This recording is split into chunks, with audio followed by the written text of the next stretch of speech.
Kahit nagsimula na sa kanyang training para sa laban nila ni Floyd Mayweather, maglalaro pa rin si pambansang kamao Manny Pacquiao sa PBA. May ulat on the spot si Mark Zambrano. Mark? Connie, tumulak na nga patungong Maynila mula dito sa Jensan si Manny Pacquiao at nakatakda nga siyang maglaro mamayang gabi sa PBA.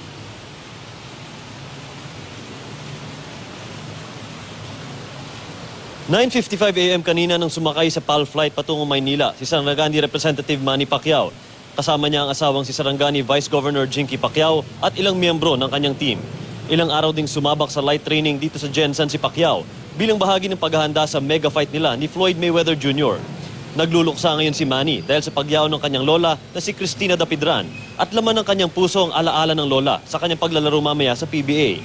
Ayon na rin mag-aksaya ng panahon si Pacquiao at nais niyang magsimula agad sa training kasama si Coach Freddie Roach sa Wildcard Gym sa LA. Tuloy na tayo. Tuloy na sa Saturday. Yes na, sir. Diretso na. Lipat na tayo ng LA ang Saturday. Babalik pa rin dyan, sir. Hindi na. Tuloy na tuloy na tayo sa LA.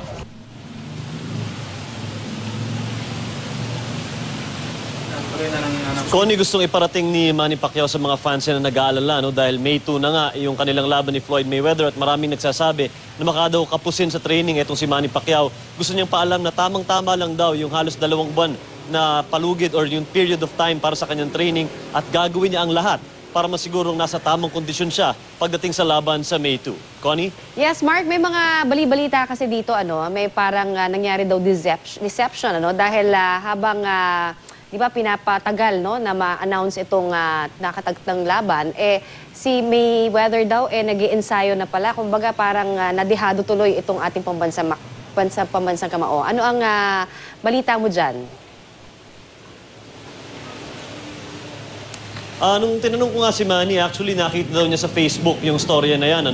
At sabi niya sa akin na hindi naman siya siguradong talagang full training yon. Maaring light conditioning lang tulad nung ginagawa niya. Dahil ika nga ni Manny, itong si Floyd Mayweather, alam din yung kanyang ginagawa. At hindi siya pwedeng mag-full-on training ng napakaaga dahil ang kinakatakot nga yung mga trainers ni Manny ay baka nga maging mahanda itong si Floyd Mayweather. Pero hindi ka pwedeng magsimula ng maaga sa boxing training, Connie, alam mo yan. At hindi naman siguro nagsimula ng maaga itong si Floyd Mayweather dahil may term na tinatawag dyan yung masusunog ka sa training, yung overtraining. So sa palagay niya, light conditioning lang yung ginagawa ni Floyd Mayweather at hindi naman full-on na ensayo, Connie. Oo, pero di ba sa pagkakaalam mo dyan na Mark, ang ating pambansang kamao talagang parang parati pa rin naman nagtitraining dahil sa kanyang basketball at sa iba pang very active niyang lifestyle, Connie, hindi lang naman basketball yung ginagawa ni Manny dito. In fact, minsan tumatakbo siya araw-araw, every morning. Inaantabayan na natin siyang tumatakbo sa complex. Naglalaro din siya ng billiard sa kanyang bahay. So, multi-sports, multi-talented sa iba't ibang sports itong si Manny. Siguro yan na rin yung paraan niya para masiguro na yung katawan niya ay hindi marirelax. At pagdating ng full-on training nga, pagdating niya sa LA, sa Wildcard Gym, ay handang-handa na yung katawan niya para sumabak sa mas pinaigting na training dahil gusto nga niya na maging mas handa siya para dito sa tinatawag na mega fight kontra kay Floyd Mayweather Jr., Connie. Yes, Mark, saksi tayong dalawa dyan sa walang kapagurang si Manny Pacquiao, hindi ba? Maraming salamat, Mark Zambrano.